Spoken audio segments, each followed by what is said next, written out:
Hey everybody, my name is Darian Ellis. I'm here with the Houston 100 presented by the Minority Report.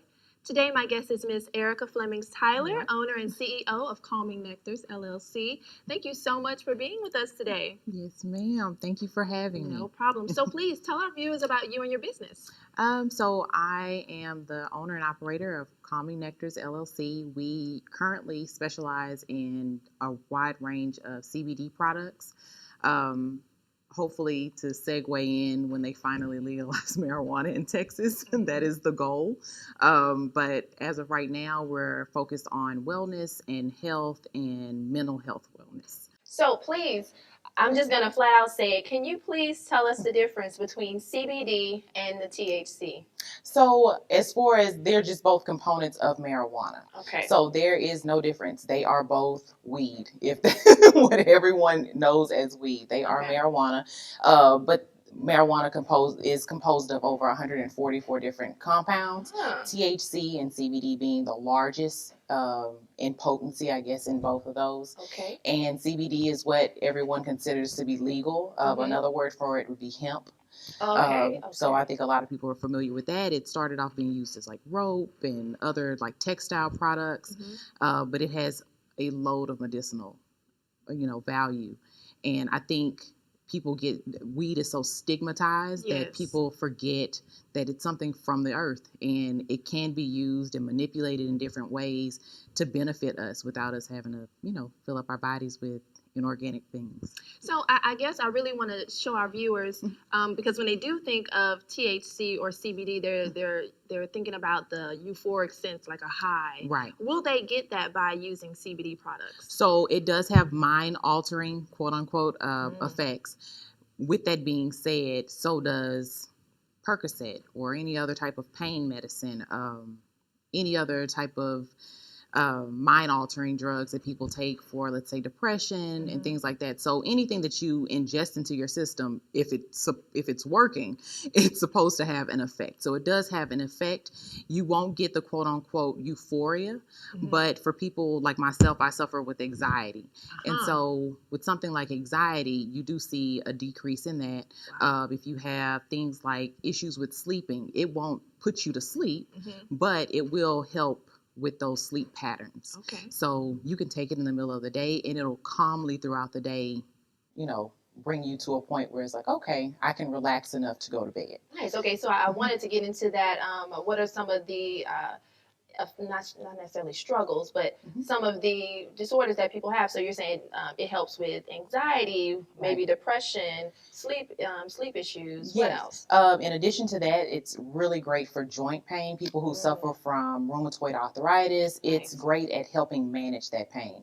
And it's also something for someone who is already taking kind of a line of prescriptions. It's not something that you can't incorporate with your current things from your doctor. So you do notify your physician if you're wanting to incorporate it into your regimen, but you can still take it alongside. And I don't know if you've ever done like had vitamins, taken like supplements, and anything that your body doesn't use, you usually either urinate it out or it passes through your GI system, you sweat it out, and that's exactly what this does. So there's no overdosing like you would have with most pharmaceuticals. This is something that you can ingest. Your body uses what it needs. So if you take it needlessly, you won't get anything from it.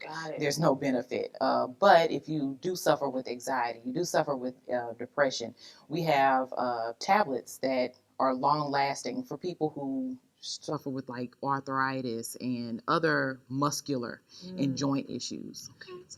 So just back to you as a business owner, why was it important for you to build a business around this industry? So I come from my father, who passed away last year and was, I think, was my true motivation to get into this, suffered from depression my entire childhood. I think probably all of his childhood as well. And to lose him so quickly was kind of a wake-up call. Like, you know what? I think Black people in general need to destigmatize mental health. Yes. But in addition to that, there are other avenues you can take. So this was something that I wish my father had known about. And I have other family members who also suffer from depression, who suffer from anxiety and things like that, along with myself. And I think even, especially in a time like now where we're going through this COVID thing, so many people are losing their jobs and worried about their day-to-day. It doesn't do anything but kind of causes you to spiral. So if you're losing your job and you're worried about paying your bills, then you can't really be great in that interview you go to. You can't really, you don't feel like getting up in the morning to go and search for a job. But this kind of like allows you to accept what's happening. And I think a lot of people have trouble just accepting what's happening. Okay, what am I going to do about it? So kind of get your thoughts into order. Okay. So just speaking to how you built your business, I know a lot of our viewers and budding entrepreneurs, they have that great idea. They want to start a business, but they have no idea where to start. What would you say is a starting point? Step out on faith. I am not a religious person by any means, but I had to have faith in myself that I was going to be able to deal with however this turned out. So if it didn't turn out great, it just didn't turn out great, and I'll go and shoot for the stars with something else. But I funded it myself. I went and took money out of my 401k. Wow. And I mean, after doing a lot of research, I said, you know what, this is what I want to do. This is where my heart is. I think it's insane that we are so great with, or we're so accepting of alcoholism and all these different like pharmaceuticals that we're just pumping into our bodies. And then we're making things that, God has put on this earth seem like such a bad idea. Yeah, it's so taboo. Yeah. And so I wanted to be an advocate for that, not just with my friends and family, but for everyone. I think everyone who wants to know about it, they can ask me and I'll give you all the information I know and look up if there's any that I don't. So why do you think it's so important that we support Black-owned businesses like yourself? Oh, man. Because we're giving back to our own communities. We want to, I have 3 sons. Right now is a trying time, especially I know for mothers of Black sons. And I want them to see not only the fact that they can depend on themselves. They don't have to, just get hooked into some corporation and give them all of their hard work and it go unnoticed, where you can actually invest in yourself. And so that's what I did. I took this money, I invested it in myself, and I want my sons to see that. I want the other people in my family, the other people in my community to see that we can invest in ourselves. We can start to buy back our own communities. We can invest in our communities, and we don't have to wait for a handout from someone. Exactly. So what have you learned most about yourself from building your business? That I'm not nearly as scary as I thought I was. So I was incredibly conservative, and my husband was the one who kind of gave me the nudge, like, come on, stop talking about it all the time. Let's do something. Let's do something. And so it took a lot just to get to the point where I was like, you know what? I am going to trust myself. And so once I got over that hump, I think it was just smooth sailing from there. I mean, I've hit bumps in the road along the way, which you do in my 9-to-5 job. I hit bumps. And so if I'm going to hit a bump and strive to do better, I'm going to do it for myself. Right.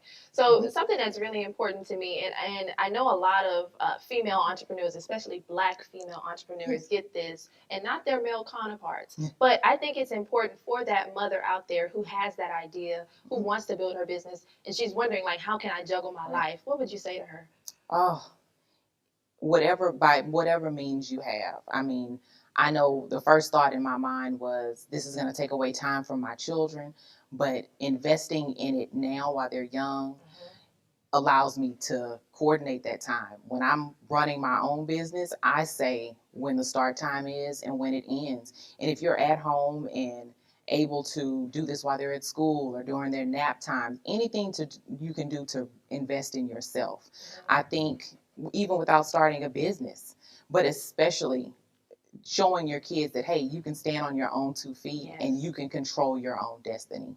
And it's not in some corporation's hands. Okay, I like that. So if you were able to have a second or a minute of time with those lawmakers who are making those laws surrounding THC and CBD, what is something that you would really want to say to them so that they know CBD is not, some crazy hypnotic, drug that's out there? So unfortunately, I don't think that that's the holdup. I think the holdup is the fact that they can't monopolize this system. So many of our Black brothers and sisters have been locked up and spent their time, and we've utilized this plant. This is a plant that everyone can utilize, and unfortunately, it's not some tangible product that only they can control and manipulate. What I would like to say is we need to put the society and our people, we need to put them ahead of the buck. And we can have a great society. We can have this, this Garden of Eden if we invest in our people. And that's in Black communities, that's in Hispanic communities, that's in white communities. We need to invest in our families, and we need to invest in our mental health. And the quick fly-by-night solution is to just put everyone in jail, and this isn't something that we can really hold on to and really control.